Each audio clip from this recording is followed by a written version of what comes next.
We start with cash. The Queen famously never carries it, but neither, it seems, do a growing number of people around the world. Coins and notes have been the foundation of trade. A decade ago, 6 in 10 transactions involved cash. Today, it's less than 3 in 10. And 19, the Access to Cash Review warned that a cashless society would leave 8 million people in Britain struggling to cope. UK, ATM usage collapsed by 65%. So, what do you know about the concept of cashless world? Oh, absolutely nothing. No. Like that concept. No. You mean like contactless payments at shops and banks and yeah. 1p. I've got 2 £5 notes. I just tap and go.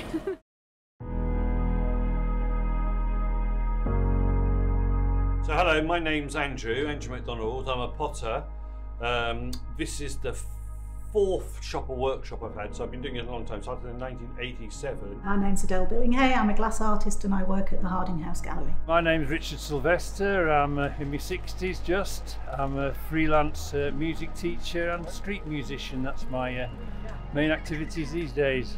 So I'm Faye and I'm from Bunty's Tea Room on Steep Hill in Lincoln. When I first started, credit cards weren't really an issue. No one had credit cards. Nearly everyone paid with cash or cheque.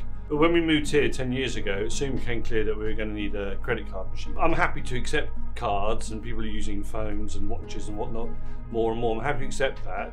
My main gripe and discontentment would be the price, especially for small retailers, in that it affects a retailer with a smaller turnover much more adversely than a bigger retailer, and it effectively puts us at a disadvantage.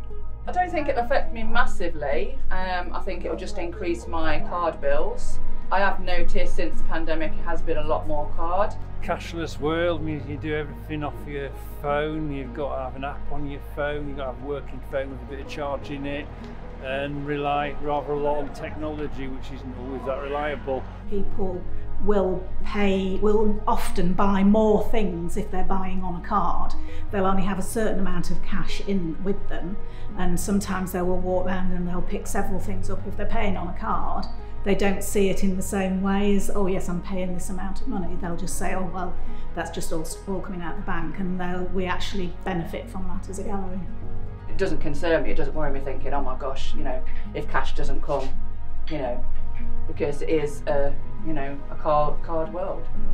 It'll be a bit of a struggle on the busking front. Won't have the money to put in your box, and then if there's other things I need, you know, it's parking, or you can nip into the loo in Lincoln. You need 20p these days, so you can just stick that on an app on your phone. Probably some people are a bit cautious of using cash, but then there's places out there that are saying cash only. There was a month or possibly a 6 weeks period coming out of the pandemic in this year where no one used cash, because there are these stories about it being possibly a way that the coronavirus could be transmitted. Some musicians have gone, or street musicians are using card machines and stuff, but I wouldn't want to be that reliant on technology. It's not reliable. I'm concerned about it because it will affect what people can give me. I don't like what it's doing to other people. I don't want it like what it's doing to my family, my kids who are growing up in that world. Do you have any cash on you right now? No, probably about 20p or something like that. And you know what as well? I have children, so when their teeth fall out, it's a real struggle to actually have cash for the tooth fairy. That's probably my only thing, is when I need cash. More for the youngsters, maybe they're, you know, with their phones, everything's done by a phone or a card. It's just very easy to just tap, tap, tap and go. Cash has come back a bit, but the contactless card payment is the vast majority of payments, and it looks like it's going to be for the foreseeable future. It won't change my job. I think I'm a committed musician until they cart me away. I don't actually think it will change my lifestyle or my job. It won't affect me, I'm sure, you know, it's a 50-50. We sell pots to people who come into a shop. There's a tactile element to them, but the payment transaction is very, you know, don't really mind if it's contactless or whether it's currency, people, or if it's checks even, you know, old-fashioned or cash, we don't really mind. It's not a massive issue to us. Regarding my business, I'm absolutely fine with the cashless world, because if I have to take cash at events, I then have to bank it. So it's another step that makes it more difficult for me to get the money into the right place. Regarding the gallery, we used to take cash all the time, and then obviously due to COVID we couldn't take it anymore. So it's actually a lot easier to not take cash, again, because if we take cash, end of the day we have to then go and bank it all. If we just take card payments, it's so much easier, it just goes straight into the bank. So that's another step, that's one less thing that we have to do.